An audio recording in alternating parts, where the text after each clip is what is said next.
El día de hoy entonces vamos a continuar nuestro estudio del capítulo 8 de nuestra confesión de fe.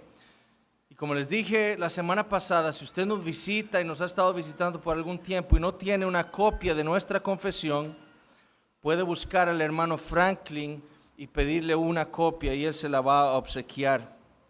Bueno, la iglesia, de parte de la iglesia. Pero busque al hermano Franklin. Y eso le va a ayudar para seguir este estudio que estamos llevando en este trimestre. Ahora, como vimos en el breve resumen que hicimos la semana pasada de lo que hemos visto hasta este momento en el capítulo 8 de nuestra confesión, que tiene que ver con esa doctrina de Cristo como el mediador, recordarán que el capítulo 8 lo dividimos en tres partes. La primera parte, que tiene que ver con el establecimiento de la doctrina que se trata en el capítulo 8, esa doctrina que tiene que ver con Cristo como ese mediador entre Dios y los hombres en el párrafo 1. La segunda parte, que tiene que ver con la doctrina de la persona del Señor Jesucristo, que ya la vimos hace 2 años, párrafos 2, 3, 7 y 9. Y la tercera parte, que tiene que ver con la doctrina de la obra de Cristo, que empezamos a ver el año pasado y que vamos a terminar de ver este año, y que se encuentra en los párrafos 4, 5, 6, 8 y 10. Ahora, esta es la otra pregunta que hemos estado contestando desde el año pasado. ¿Cuál fue la obra del Señor Jesucristo? Ya nosotros habíamos contestado aquella pregunta, la pregunta que el Señor Jesucristo le hizo a sus discípulos. ¿Y vosotros quién decís que yo soy? Lo hicimos estudiando esa doctrina de la persona del Señor Jesucristo. Ahora necesitamos saber qué es lo que la Biblia afirma sobre la obra del mediador. Como les dije el año pasado, debemos tener muy claro que en las Escrituras nunca vamos a ver una separación entre la persona y la obra del Señor Jesucristo. Ambas cosas están íntimamente ligadas una de la otra. Berkouwer, un teólogo holandés del siglo pasado, dijo: existe tal inseparable conexión entre su persona y su obra que cualquier separación nos haría desviarnos con respecto tanto a su persona y su obra, pues Él se manifiesta en su obra como el mediador entre Dios y los hombres, tanto que aún la más mínima noción abstracta de su obra y de sus valiosas influencias e impulsos que proceden de Jesús de Nazaret inmediatamente derogan de la esencia real de su obra. Además, dice, una consideración aislada de su persona como tal es imposible e ilegítima, debido a que Él solo puede ser completamente conocido en conexión con su santa obra. Cuando nosotros diferenciamos entre la persona de Cristo y su obra, entonces ciertamente vamos a malinterpretar ya sea alguna o ambas. Y lo que hemos estado haciendo es estudiando la doctrina de la persona hace 2 años y ahora la obra de Cristo por separado, solamente para nuestro beneficio. Pero debemos entender que ambas doctrinas no pueden ser separadas.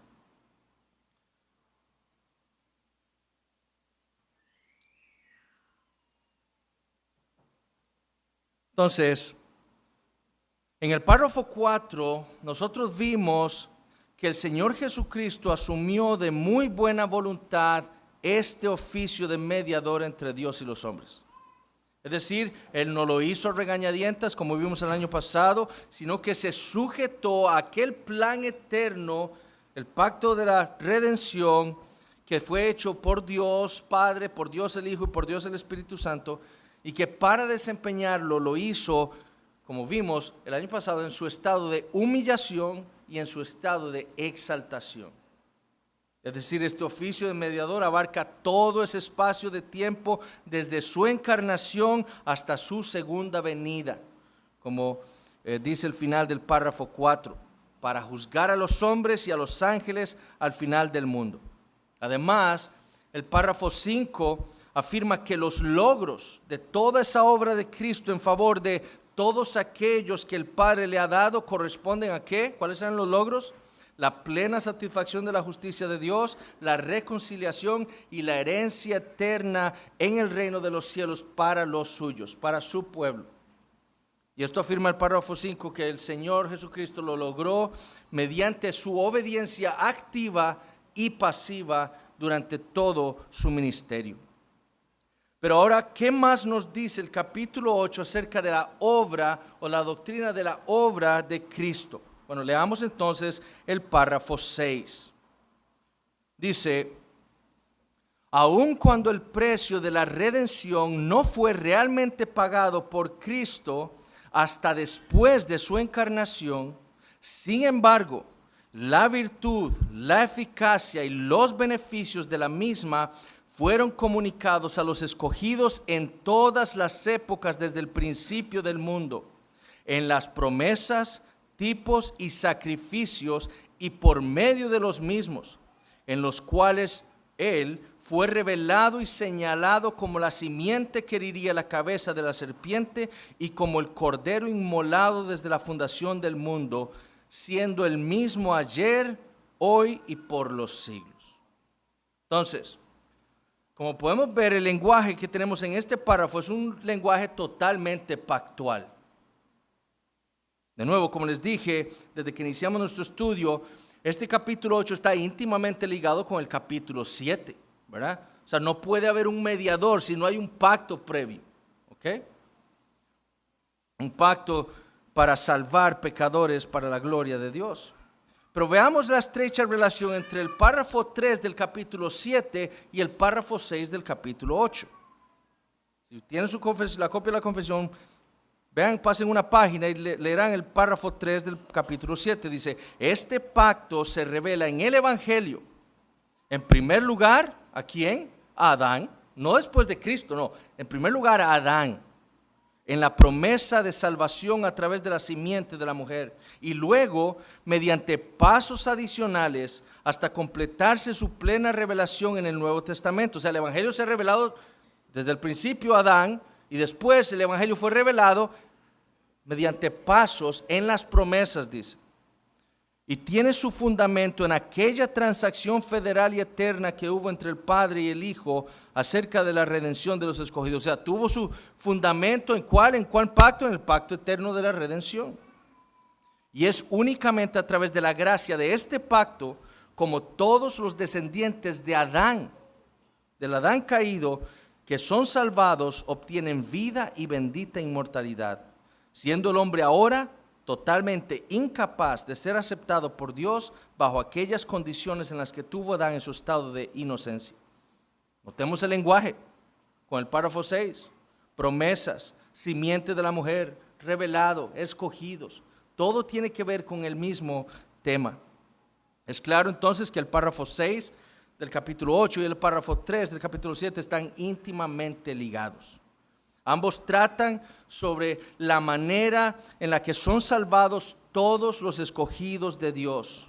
Ambos párrafos tratan sobre la manera en la que los descendientes del Adán caído que son salvados, dice, obtienen, como dice el párrafo 3, vida y bendita inmortalidad. Sin embargo, la pregunta que quiere contestar el párrafo 6 es un poco más específica. Es decir, no trata sobre la salvación de todos los escogidos, sino de un grupo más específico. La pregunta que contesta el párrafo 6 es esta: ¿cómo fueron salvados los escogidos de Dios que vivieron antes de la venida de Cristo? El párrafo 6 tiene que ver con la aplicación retrospectiva del pacto de gracia. O para decirlo de otra manera, la aplicación retrospectiva, o sea, hacia atrás de la obra de Cristo en la cruz. Eso es lo que trata el párrafo 6. ¿Cómo fueron salvados los escogidos antes de Cristo? Bueno, Cristo hizo su obra y esa obra, todos sus beneficios fueron aplicados retrospectivamente, o sea, para atrás. A nosotros que vivimos después de la cruz, los beneficios de la obra de Cristo nos fueron aplicados prospectivamente, es decir, hacia adelante. Pero entonces el párrafo 6 contesta esa pregunta: ¿cómo fueron salvados los escogidos que vivieron antes de Cristo? Aplicando la obra de Cristo retrospectivamente. Y vuelvo a hacer la pregunta: ¿cómo fueron salvados los que vivieron antes de la venida de Cristo?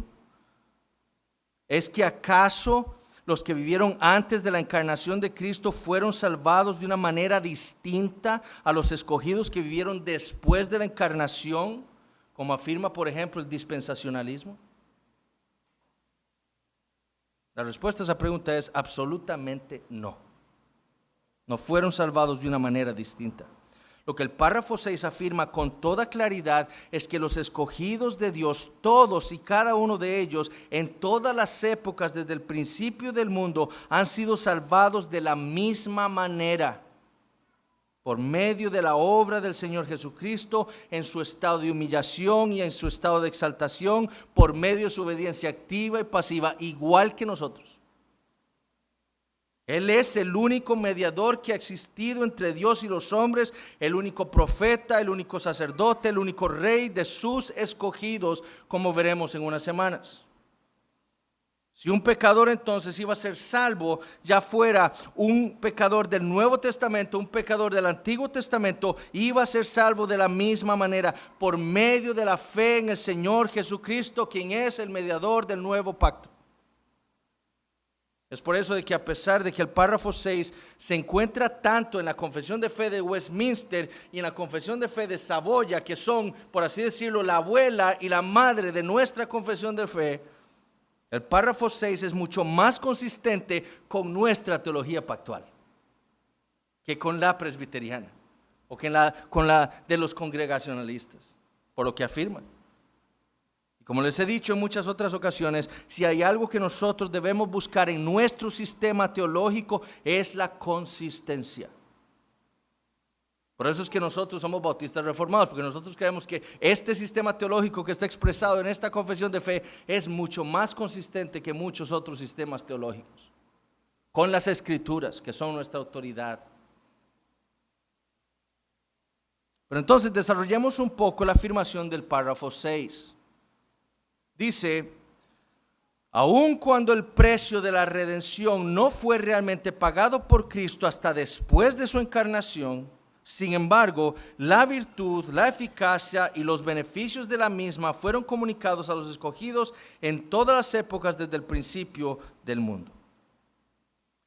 La Biblia afirma lo siguiente con respecto a la obra del Señor Jesucristo.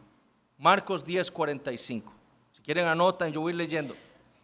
Porque el Hijo del Hombre no vino para ser servido, sino para servir y para dar su vida en rescate por muchos. Literalmente para dar su vida en redención por muchos. Juan 6:40 dice, y esta es la voluntad del que me ha enviado, que todo aquel que ve al Hijo y cree en Él tenga vida eterna, y yo le resucitaré en el día postrero. Juan 19:30 dice, cuando Jesús hubo tomado el vinagre, dijo, consumado es. Y habiendo inclinado la cabeza, entregó el Espíritu. En Romanos 3:24 dice, siendo justificados gratuitamente por su gracia, mediante la redención que es en Cristo Jesús. Efesios 1:7, hablando de Cristo, en quien tenemos redención por su sangre, el perdón de pecados según las riquezas de su gracia. Hebreos 9:12, y no por sangre de machos cabríos ni de becerros, sino por su propia sangre, entró una vez para siempre en el lugar santísimo, habiendo obtenido eterna redención. En la Biblia ese término redención da la idea de un rescate, es decir, de un precio que se paga para liberar a alguien de la esclavitud. Era el término que se usaba en la antigüedad para describir lo que se hacía cuando alguien iba al mercado a comprar un esclavo. Lo que se decía era, esa persona venía y redimía a este esclavo y ahora ese esclavo le pertenecía a él. Y este que venía a redimir, ¿qué hacía? Pagaba el precio de ese esclavo. Ese esclavo entonces dejaba de pertenecerle a aquel para venir a ser ahora la posesión de aquel que lo había comprado, rescatado o redimido. Bueno, la Biblia dice que todos los hombres están en su condición natural bajo el poder de Satanás. Todos son esclavos del pecado. Jesús le dijo a los judíos en Juan 8:34, después de que les dijo que ellos eran esclavos, y ellos: jamás, nosotros no somos esclavos, somos hijos de Abraham. ¿Cuándo fue Abraham? ¿Cuándo fue nuestro pueblo esclavo? Y el Señor le dijo en Juan 8:34: de cierto os digo que todo aquel que hace pecado, esclavo es del pecado. ¿Y qué hombre ha nacido de hombre y mujer que no tenga pecado? Ninguno. Todos son, por lo tanto, según el Señor Jesucristo, esclavos del pecado. Bueno, esa es la condición del hombre natural. El hombre natural es esclavo del pecado. ¿Y cómo evidencia el hombre que es esclavo del pecado? Porque peca. Tito 3:3. Porque nosotros también éramos en otro tiempo insensatos, rebeldes, extraviados, y dice, esclavos de concupiscencias y deleites diversos, viviendo en malicia y envidia, aborrecibles y aborreciéndonos unos a otros. Esclavos. Esa era nuestra realidad, nuestra condición. Nosotros en el pasado, antes de que Cristo llegara a nuestras vidas, éramos esclavos de Satanás y del pecado. ¿Qué necesitábamos? La redención. Que nos compraran, que nos redimieran de esa esclavitud.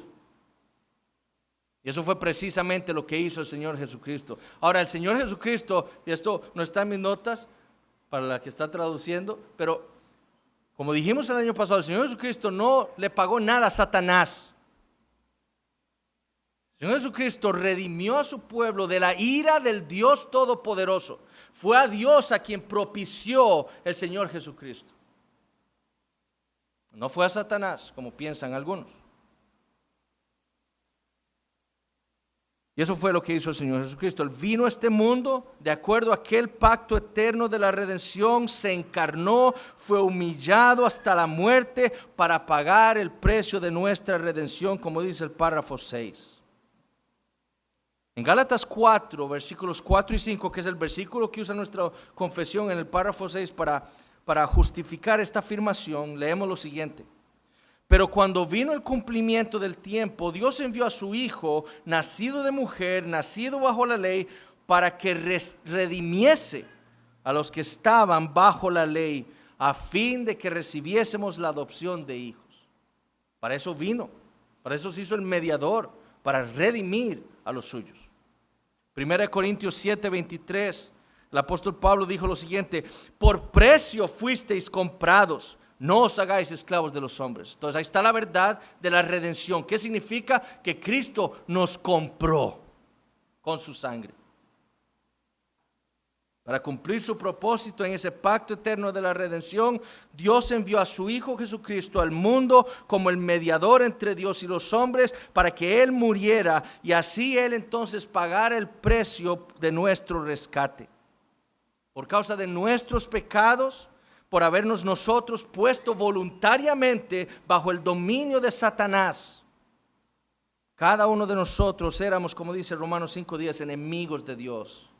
Y estábamos bajo la ira, éramos hijos de ira, dice Efesios 2:3. Y por lo tanto,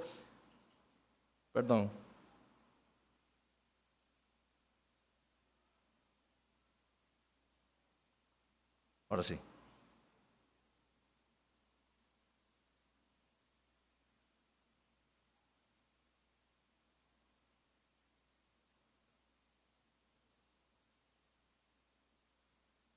Y por lo tanto, entonces nuestra salvación requería un pago, vida por vida. ¿Qué merece el pecador? La muerte. ¿Qué necesitábamos? Que alguien muriera en nuestro lugar. Vida por vida. Debido a que por causa de nuestros pecados nosotros merecíamos el castigo de Dios, Cristo, como el mediador entre Dios y los hombres, vino al mundo para entregarse Él mismo como ese pago requerido. Una vida perfecta en lugar de la vida de un pecador. Como leemos en 1 Pedro 1, versículos 18 y 19. Sabiendo que fuisteis rescatados, noten el lenguaje, de vuestra vana manera de vivir, la cual recibisteis de vuestros padres, no con cosas corruptibles. O sea, nosotros no fuimos rescatados con cosas corruptibles como el oro o la plata. No. ¿Con qué fuimos redimidos nosotros? Dice Pedro, con la sangre preciosa de Cristo. Con su muerte, con su vida. Él dio su vida, como dijo en Marcos 10:45, en rescate por muchos. Lo hizo con su sangre, dando su vida, muriendo en la cruz del Calvario bajo la ira de Dios en nuestro lugar. Entonces, por el testimonio de las Escrituras, ¿cuándo fue que esta redención ocurrió? ¿Cuándo fue establecido? ¿Cuándo? Con la muerte del Señor Jesucristo. Ahí fue establecido el nuevo pacto. Consumado es, ¿verdad? Ya no hay nada más por pagar. El precio de la redención de mi pueblo ha sido pagado. Es por eso que en Hebreos 2:3 se le llama a esta salvación que logró el Señor Jesucristo una salvación tan grande. Porque fue por esa redención que Cristo logró para nosotros satisfacer la justicia de Dios, la reconciliación y la herencia en el reino de los cielos para nosotros, su pueblo. Tal, mis hermanos, es la virtud, la eficacia y el beneficio de la redención que Cristo logró. Sin embargo, sigue quedando esa pregunta. Si la redención se dio efectivamente con la muerte de Cristo, entonces, ¿cómo fueron salvados los escogidos que vivieron antes de la venida de Cristo? Bueno, noten lo que dice, continúa diciendo el párrafo 6. Sin embargo, la virtud, la eficacia y los beneficios de la misma, es decir, de esa redención que el Señor logró como el mediador entre los hombres, fueron comunicados a los escogidos en todas las épocas desde el principio del mundo. Y dice, en las promesas, tipos y sacrificios y por medio de los mismos, en los cuales fue revelado y señalado como la simiente que heriría la cabeza de la serpiente y como el cordero inmolado desde la fundación del mundo. Lo que el párrafo 6 está afirmando es que toda esa redención, su virtud, su excelencia, su perfecta eficacia para hacer lo que era requerido y sus beneficios, todo eso fue comunicado no solo a aquellos que vivieron después de la muerte del Señor Jesucristo, sino a todos los escogidos en todas las épocas desde el principio del mundo. Todo eso, esa excelencia de la obra de Cristo, su eficacia y sus beneficios fueron comunicados no solo a nosotros, sino también a los escogidos antes de la muerte de Cristo.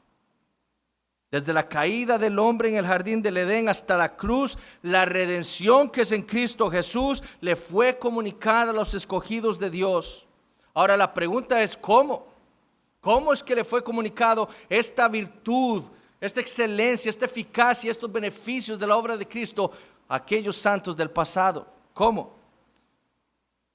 Bueno, el párrafo 6 lo contesta así: en y por medio de las promesas, tipos y sacrificios en los cuales este mediador y su obra fue revelado y señalado como la simiente que heriría la cabeza de la serpiente y como el cordero inmolado desde la fundación del mundo.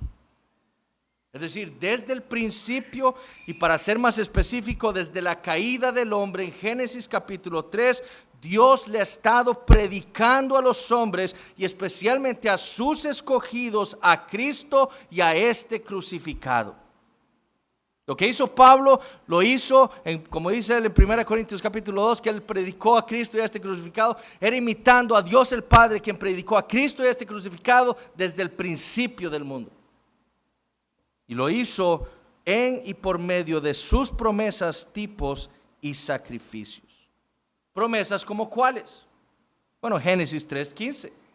Después de que el hombre se rebela contra el mandamiento de Dios, se ve a sí mismo ahora desnudo, desprovisto de toda justicia para estar delante de la presencia de Dios y por lo tanto tiene que esconderse. El Dios 3 veces santo le hace una promesa a la humanidad condenando a la serpiente. En su condenación a la serpiente, Dios le hace una promesa a los hombres. Y pondré enemistad entre ti y la mujer, y entre tu simiente y la simiente suya. Y esta, literalmente, y este, te herirá en la cabeza y tú le herirás en el calcañar. Es decir, la promesa de Dios sería enviar a un varón, uno que vendría de la mujer, quien destruiría a Satanás, pero que sufriendo él el castigo que merecía Adán y Eva. No sería Adán y Eva los que serían golpeados en el calcañar, sería el Señor Jesucristo, este varón. Una muerte sustitutiva. ¿Qué otra promesa le comunicó Dios a sus escogidos? Génesis 12, versículo 7. Y apareció Jehová a Abraham y le dijo: a tu descendencia daré esta tierra. Y edificó allí un altar a Jehová, quien le había aparecido. Y Pablo nos dice en Gálatas 3:16 que esa descendencia a la que le habló Dios a Abraham era Cristo. Sería a él quien le daría la tierra prometida, aquella ciudad celestial, y por medio de quien su pueblo recibiría todos esos beneficios. ¿Qué otra promesa? Segunda de Samuel, capítulo 7, versículos 12 en adelante, 12. Y cuando tus días, esto es Dios haciendo un pacto con David, el pacto davídico, y cuando tus días sean cumplidos y duermas con tus padres, yo levantaré después de ti a uno de tu linaje, el cual procederá de tus entrañas, y afirmaré su reino. Él edificará casa a mi nombre, y yo afirmaré para siempre el trono de su reino. Yo le seré el padre, y él me será mi hijo. Y si él hiciere mal, yo le castigaré con vara de hombres y con azotes de hijos de hombres. Pero mi misericordia no se apartará de él, como la aparté de Saúl, al cual quité de delante de ti. Y será afirmada tu casa y tu reino para siempre desde delante de tu rostro. Y tu trono será estable, y dice, eternamente. ¿Cuál era la promesa de Dios a David? El Señor Jesucristo, que vendría de sus entrañas, de él, un descendiente suyo, para establecer el trono de David para el beneficio de su pueblo eternamente. Una promesa de Dios. Isaías 7:14. Por tanto, el Señor mismo os dará señal. He aquí que la Virgen concebirá y dará a luz un hijo, y llamará su nombre Emmanuel. Aquella bendición para la cual nosotros, como criaturas de Dios, fuimos creados para habitar con Dios, para estar con Él por la eternidad, iba a ser una realidad por medio de Jesucristo, el verdadero Emmanuel, Dios con nosotros. Isaías 53:12, otra promesa de Dios.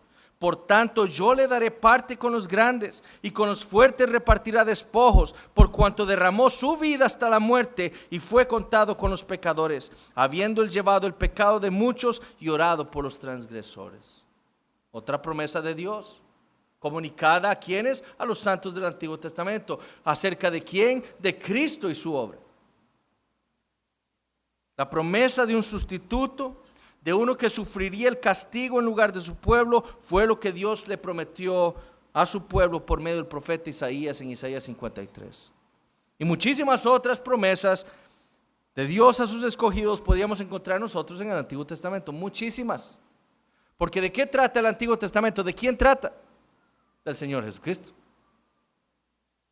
Pero también Dios le comunicó a sus escogidos en el Antiguo Testamento a Jesucristo por medio de tipos. ¿Tipos como cuáles? Bueno, por ejemplo, Noé. En Génesis 5:29 nosotros leemos que Lamec llamó a su hijo Noé pensando así: este nos aliviará de nuestras obras y del trabajo de nuestras manos a causa de la tierra que Jehová maldijo. En la mente de los hombres, después de la caída de Adán, estaba la venida de aquel Redentor prometido. Y Lamec le pone a su hijo Noé, pensando que él sería el que nos libraría de todo aquel trabajo que sufrimos por la causa de la maldición de Dios sobre la tierra. Obviamente Noé no era el Mesías, ¿verdad? Lamec lo que nos demuestra es que Lamec había creído aquella promesa de Dios que era comunicada desde Adán a sus descendientes. Y Lamec la había creído.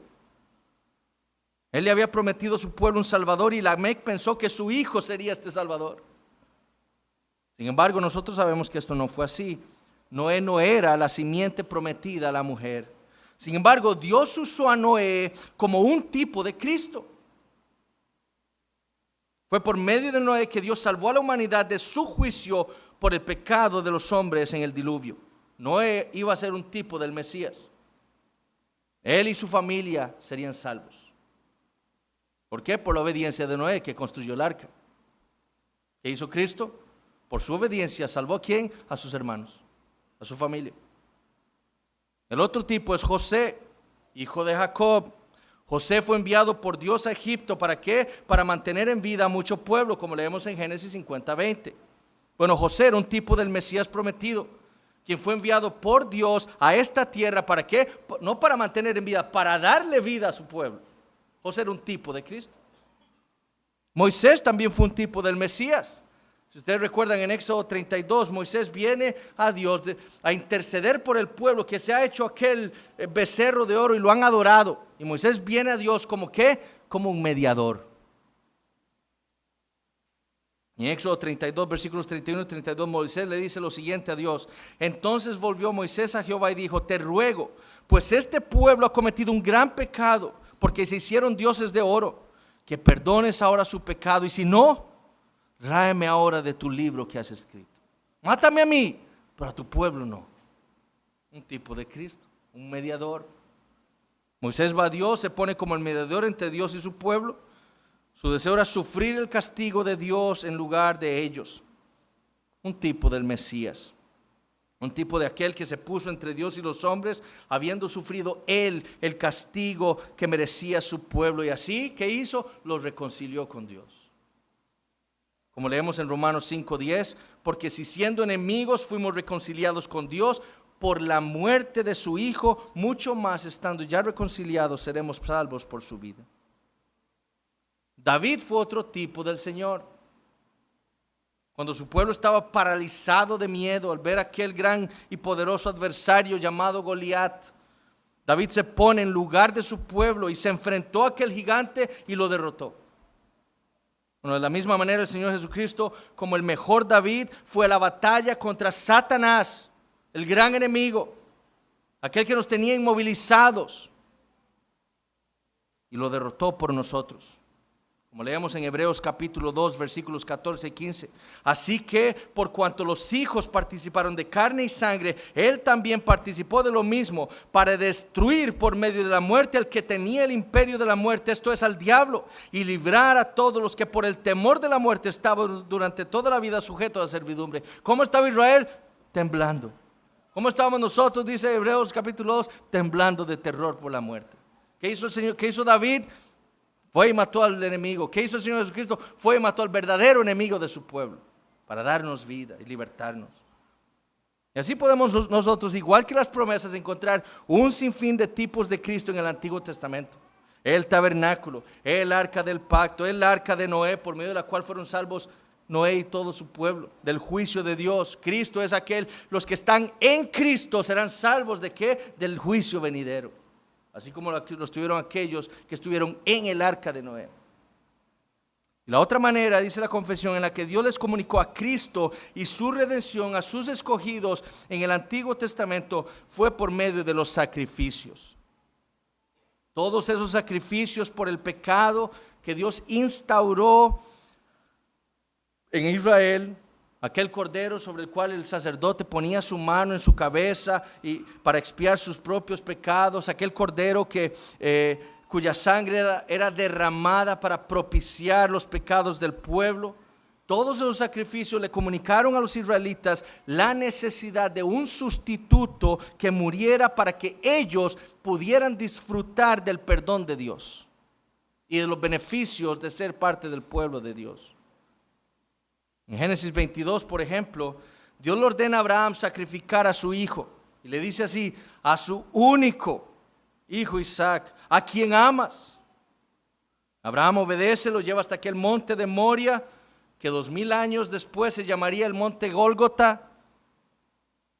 Dispuesto a sacrificar a su propio hijo, pero antes de que le pase el cuchillo por el cuello a su hijo, Dios lo detiene y le dice: no extiendas tu mano sobre el muchacho, ni le hagas nada, porque ya conozco que temes a Dios, por cuanto no me rehusaste tu hijo, tu único. Ven el lenguaje. Entonces alzó Abraham sus ojos y miró, y aquí a sus espaldas un carnero trabado en el zarzal por sus cuernos. Y fue Abraham y tomó el carnero y lo ofreció en holocausto en lugar de su hijo. Dios había provisto un carnero en lugar de Isaac. Ese carnero sufrió el castigo que tanto Isaac como su padre merecían. Fue por eso que Abraham le puso aquel monte, ¿cómo? Jehová Jireh. Es decir, Jehová proveerá. ¿Por qué? Porque 2000 años después, Dios el Padre sería quien sacrificaría a su propio hijo, a su único hijo, a su hijo amado en ese mismo monte para redimir a su pueblo. Es por eso que Hebreos 11:19 dice que todo ese evento en Génesis 22 fue una parábola. Ocurrió en sentido figurado, dice Hebreos 11:19. Era una ilustración, porque representaría lo que Cristo haría por su pueblo. Es decir, en todas esas promesas, todos esos tipos, en todos esos sacrificios, y por medio de ellos, Dios les había comunicado a sus escogidos que Jesucristo era la simiente prometida en Génesis 3:15, quien heriría la cabeza de la serpiente, y que era el cordero inmolado desde la fundación del mundo, como dice Apocalipsis 13:8. Es decir, ciertamente Cristo murió miles de años después de Adán, pero su sacrificio había sido planeado en la eternidad, o sea, desde antes de la fundación del mundo. Por eso la confesión usa Apocalipsis 13:8. Esto no ocurrió solamente, no, eso ocurrió en la eternidad. Y si ocurrió en la mente de Dios en la eternidad, era un hecho que iba a ocurrir. Y por eso podía ser aplicada hacia atrás. Y esto con el propósito de salvar no solo a los creyentes que vivieron después de Cristo, sino a los creyentes que vivieron antes de Él. Es por eso que la confesión se apoya este pasaje en Romanos 4, versículos 1 al 9. Un pasaje que habla de la manera en la que fue justificado Abraham. Y escuchen lo que dice Romanos 4, versículos 4 y 5. Pero al que obra no se le cuenta el salario como gracia, sino como deuda. Mas al que no obra, sino cree en aquel que justifica al impío, su fe le es contada por justicia. ¿Qué hizo Abraham? Creyó en aquel que justifica al impío. ¿Cómo creyó Abraham eso? Porque a él le había sido comunicado esa verdad en tipos, promesas y sacrificios. Abraham creyó la promesa que Dios le había hecho y fue salvo. Como le dijo el Señor Jesucristo a los fariseos en Juan 8:56, Abraham vuestro padre, dice, se gozó de que había de ver mi día. ¿Cómo? Porque él había escuchado de que el Mesías vendría y creyó y se gozó de que un día lo vería. Y dice el Señor, y lo vio y se gozó. ¿Cómo lo vio? Por la fe. Hebreos capítulo 11. ¿Qué es la fe? La certeza, la convicción de lo que no se ve. Sí, Abraham no había visto al Mesías, pero había escuchado de él y lo creyó porque Dios se lo había prometido, creyó su palabra como que él iba a venir y se gozó por fe. Lo mismo ocurrió con Adán y Eva. Después de pecar contra Dios, después de que Dios viniera a ellos para confrontarlos con su pecado, después de escuchar la promesa de que ese Salvador que vendría y aplastaría a la serpiente, leemos lo siguiente en Génesis 3:20. Y llamó a Adán el nombre de su mujer Eva, por cuanto ella era madre de todos los vivientes. ¿Cómo se llamaba Eva antes de Génesis 3:20? Varona. Porque del varón fue tomada, dijo Adán. Así le puso Adán, varona. Pero ahora, después de escuchar el evangelio, el protoevangelio, después de escuchar la promesa de un salvador, de un redentor que vendría para salvarlo a él y a su pueblo, Adán le pone Eva, creyendo ahora la verdad de Dios, que de ella vendría aquel que daría vida a su pueblo. Lo mismo hizo Eva. Después de haber escuchado de nuevo esa misma promesa de que de ella vendría el Redentor, cuando nace su primogénito, dice en Génesis 4:1, por voluntad de Jehová he adquirido varón. Literalmente dice esto, por voluntad de Jehová, he aquí. He aquí. Dios me dijo que de mí vendría el Salvador, que aplastaría a la serpiente y me daría vida a mí. Aquí está. Obviamente ese niño creció y se dieron cuenta que no era el Mesías. Pero, ¿qué vemos ahí? La fe de Eva y de Adán que los justificó. O por medio de la cual ellos fueron justificados, para expresarlo más técnicamente. Así como Abraham, Adán y Eva habían sido justificados por la fe. ¿Y cómo representó Dios esta justificación de Adán y Eva? Mató un animal y los cubrió su pecado con las pieles de animales. Y así mismo sucedió con todos los escogidos en el Antiguo Testamento. Ya vamos a terminar.